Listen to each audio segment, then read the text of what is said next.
وہ بہویں آج کل ساسوں کو بالکل ہی لفٹ کرانا چھوڑ دیا انہوں نے. ساسیں بھی ظلم کرتی ہیں مگر بہویں بھی کوئی اتنی نیک نہیں ہے. ساسیں بھی ظلم کر رہی ہیں لیکن بہو بھی یہ نہیں کہ چلو یار میں آئی ہوں تو میرے میاں کی ماں ہے تو تھوڑا سا اپنی ماں جیسا تھوڑا سا سمجھ لوں.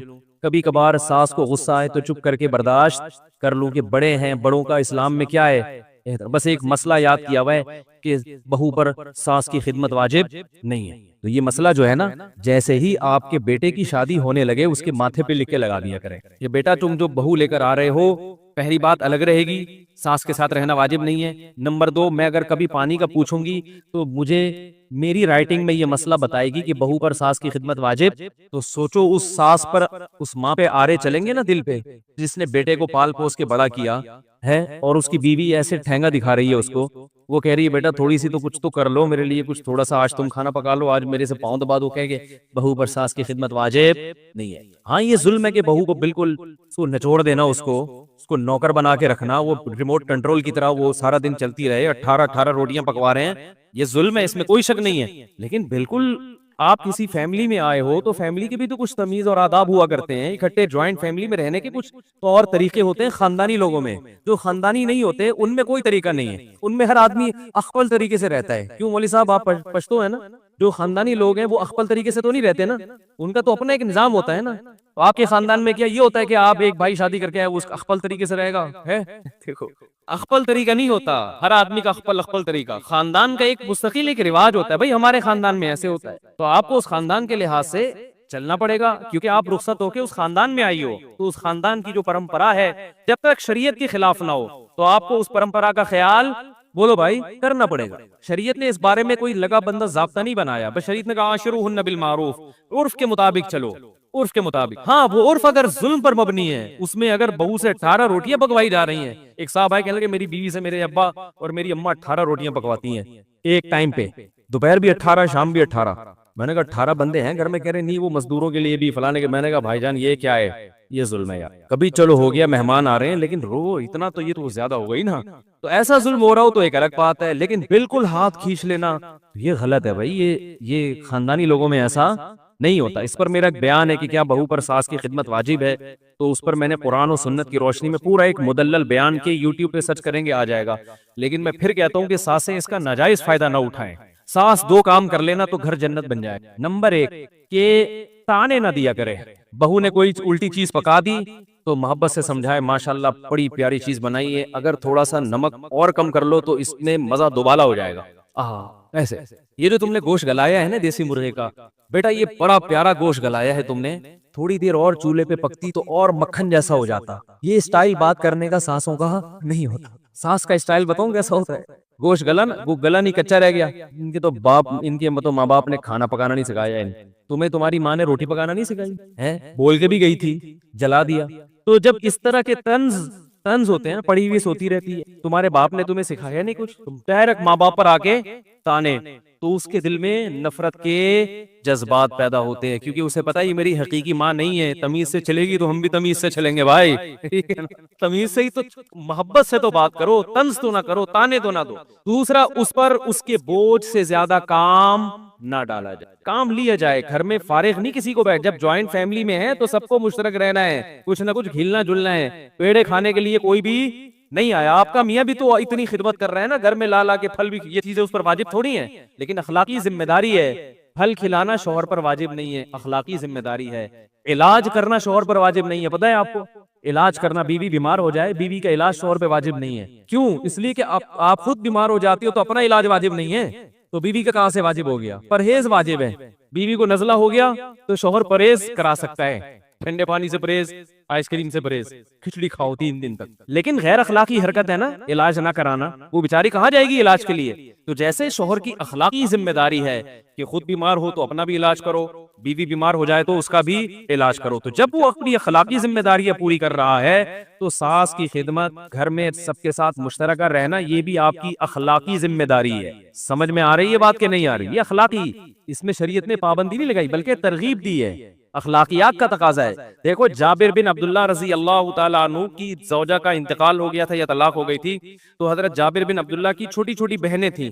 تو حضرت جابر بن عبداللہ نے شادی کی, تو آپ صلی اللہ علیہ وسلم نے ان سے پوچھا کہ اے جابر تم نے کس سے شادی کی ہے, بیوہ سے یا